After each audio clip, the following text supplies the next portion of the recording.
Siya ang Ami, and for today's episode, i-share ko sa inyong lahat ang aking mga sisters in Christ. Meron po kaming group, it's called Women of Faith.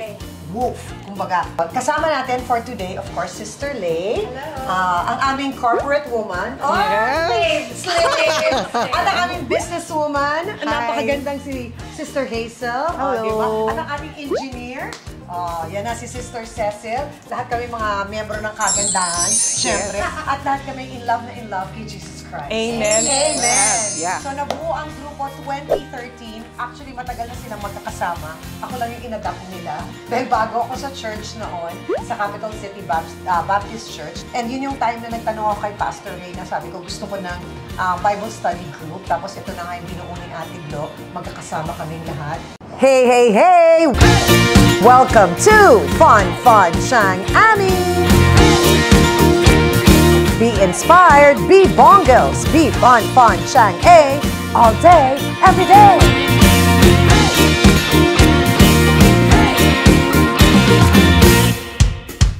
So, pag-uusapan natin today ay yung mga anak natin, syempre. Naku, pag pinanood nila to, good luck na lang sa atin. Joke lang. No, pag-uusapan natin yung pagiging mother, and of course, yung isang stage na feeling ko bakit parang laging takot na takot ang mga tao pag-usapan. At yan ay ang menopause. O, ikaw na mauna si Slay. Bakit sa palagay mo ang mga babae ayaw yung pag-usapan? Kasi pag menopause, parang ina-associate lagi sa age. And you know, we women, we're like, we don't want to accept. Now we're aging. So parang pag sinabing menopause, it's like, parang tree not bearing fruits or Oo, parang ganun ang dating. Parang, ha? Matanda ka na? Parang, Parang, yeah, it's a taboo. yeah. You can't even nga ask, menopause ka na ba? Oo, yung gano'n, di ba? Oo, di ba parang yung iba parang na-offend pa na sinasabi talaga, ha? Hindi pa ako nagme-menopause! Gano'n yung action. Di ba sis? Ano sa palagay mo? Bakit? Parang masakit sa loob. Oo. Naramdaman ko yan. Diba? Siguro na 3 years ago, naramdaman ko yan talaga. Bakit sa loob na, as ngayon, I can experience na yung pagiging, yung feeling na menopause. So, parang sabi ko, bear with me kasi talagang, Ang hirap. Yeah. Oo. So parang kailangan ng matinding si Cecil ng support from the family, I mga anak. remember sinabi mo nga na we have to explain to them kung Yes, anong nararamdaman natin. Kasi, diba, akala lang nila, wala ka sa mood. Correct. Pero Yes. tayo mismo, hindi natin maintindihan yung Sarili natin, di ba? Parang dumating na nga sa point, sabi nga ni Carlo, ba't lagi ang init ng ulo mo sa akin? Ganyan siya. Tapos siguro, nung tumatagal na, nung parang ayaw niya siguro na ma-feel bad ako. So lagi niyang sinasabi sa akin na, hindi, wala yan. Wala kang nararamdaman, okay ka. Alam mo, ang dating nung sa akin, mas na-hurt ako. Mas naiinis ako pag ginagano niya ako. Kasi parang sinasabi sa kanya, ba't ayaw mo i-accept na meron akong gino-go through? Yeah. So nung sinabi ko sa kanya na, babe, meron talaga akong pinagdadaanan. So you have to accept it. And please, huwag mo na akong sagutin ng ganyan. Alam mo, nung sinabi ko sa kanya, nung tinigil niya, mas nawala yung init ng ulo ko. So, parang naramdaman ko yung perimenopause, nakilala ko yan, 5 years ago. Meron palang ganon. Na kahit anong nood ko, kinakakaiyak kaya hindi, naiiyak ako. Manalo lang yung team ko, naiiyak ako eh. Actually, girls, parang excited ako, nervous, but emotional. Yung parang, sabi nga, OA. Sabi nga, OA ka naman, ma'am. Very parang Emotional. Ganyan. Ikaw, Or na, sis. hindi ko ma-explain yung feelings. Tapos, during yung pag may mga tayo, nagkikita-kita, parang na-affirm naman ako na, sila rin pala, ganun din pala. So, normal pala ako. Yeah. It's not something na ako lang yung nakaka-experience. So parang masasabi mo, sis, important din na merong girl group. Yes, very important. May support system, di ba? I think this is the only group that I discussed this, and I didn't even remember about perimenopause. Na parang, ano yung peri? Ano ba? Diba? Meron pala talaga yung mga symptoms na we were not aware. I think even our mothers were not aware. Because nga ayaw nila talaga pinag-uusapan yung menopause. So really, hindi na i-ready yung mga generation before us kung ano yung perimenopause. So ikaw, ano yung parang una mong naramdaman na nasabi mo, shucks, perimenopause na to? I think nag-break yung skin ko. Kasama yan. No, because, di ba, parang feeling ko, it's really for teenagers to have, Break out by the swing out sister. Diba? Hindi rin swing out sister. Parang hello, at my age, I still go through this. Yeah. So, Isa yun, kasama yun eh. Ako, alam mo, parang ngayon ko lang naaalala, yung laging may Makati sa akin. Hindi ko alam bakit. Hindi kamay. Hindi kamay eh. Sana kamay daw para pera, di ba, sister? Pero yung Makati yung tenga ko, tapos yung anit ko. Minsan nanonood ako ng K-drama, ganyan, relax na relax ako. Parang Makati yung ulo ko, naligo naman ako. So, yung age pala, kasama rin yun sa perimenopause. Ikaw, unang namaramdaman. Sobrang bloated. Oh, yan. Kahit anong diet mo, Oo. Yung parang inaamoy mo pala yung pagkain na, ganun agad. Diba? yung parang kahit mag-IF ka na, Kasi itong pinaka-ano sa amin, pinaka-healthy, athletic, ano ba? Ganun siya. 120 pounds. Oo, ganun yan. Depends ang workout. So, ramdam. bloatedness. Bloated, tapos hindi mo mababa yung timbang ko. Oo, totoo din yan. Diba? Hindi mo mababa ang timbang. Hindi mo mababa dati. Ang dali-dali. Parang, Yes, 3 days ka lang hindi kumain, di ba? Medyo magka-diarrhea ka lang Correct. ng 4 na araw.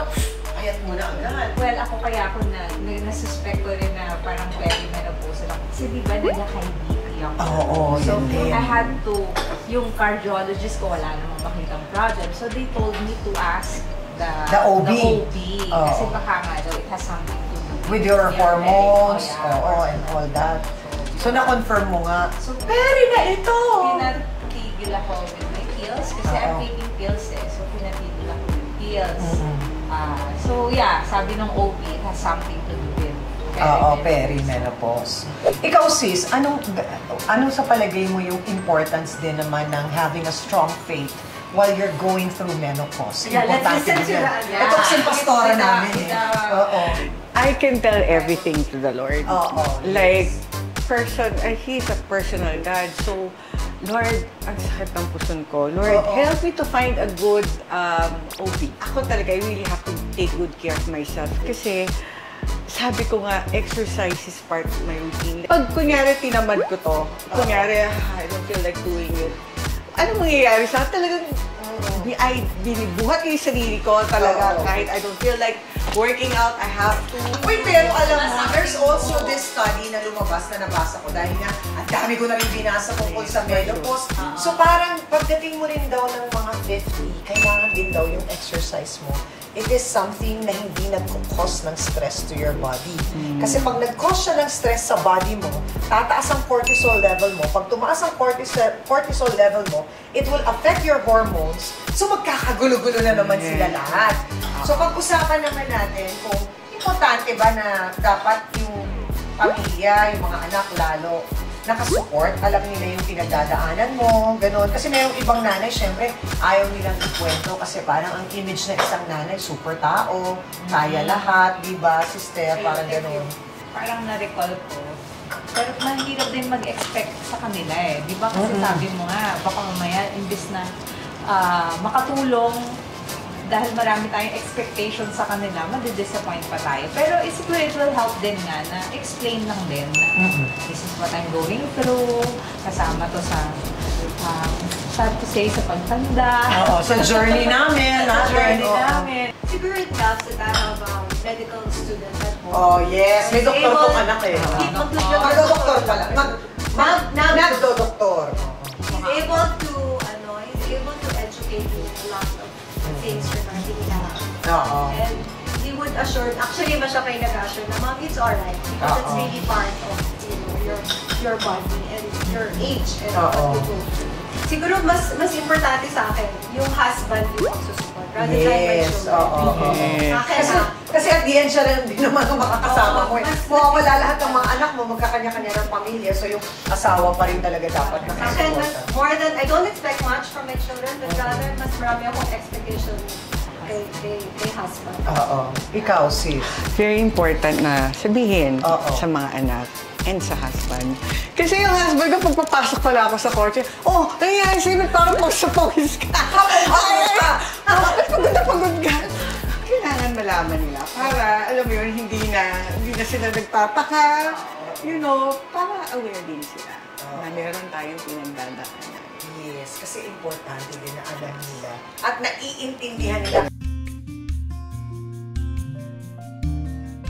So, pag-usapan din naman natin yung self-love. Kasama yan sa journey ng menopause. Ako kasi, sister, parang naisip ko, ngayon nasa menopause na ako, parang ngayon ko parang, sa mahabang panahon pala parang pinabayaan ko din yung sarili ko because I was always thinking of other people.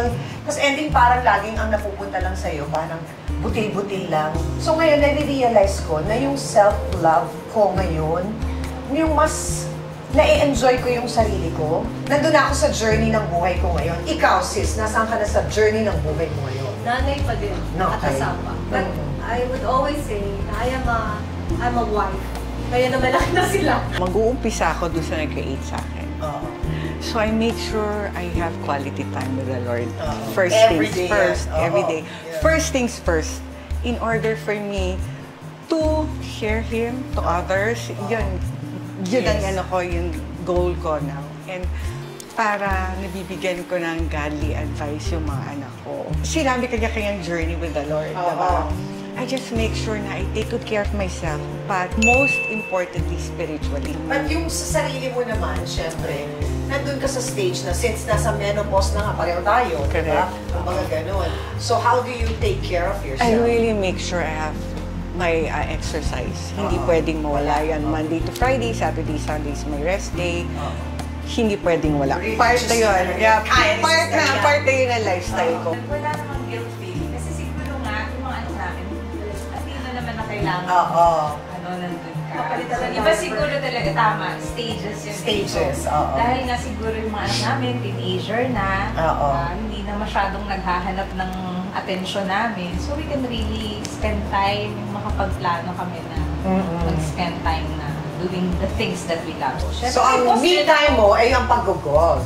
Yeah, pag-golf. And sometimes, pagpunta, magpapaschedule na rin ako ng pagpapa-highlight kasi yung mga puti ay lumalabas siya. So kailangan na rin part na rin ng routine eh. Kung dati hindi, di ba? Pero ngayon, talagang every month, kailangan din. O sis, advice naman na may bibigay mo sa mga nagme-menopause or nagbe-perimenopause? I think it's important to, of course, read materials around menopause or perimenopause. Kasi ako talaga hindi ko alam. Parang, may ganyan. Okay, sige. If not for this group, I probably wouldn't know what to talk about. How to have a support system. And I think this group is my support system. Sa mga pinag-share natin ng kanya-kanyang research, na ibang nakakatawa.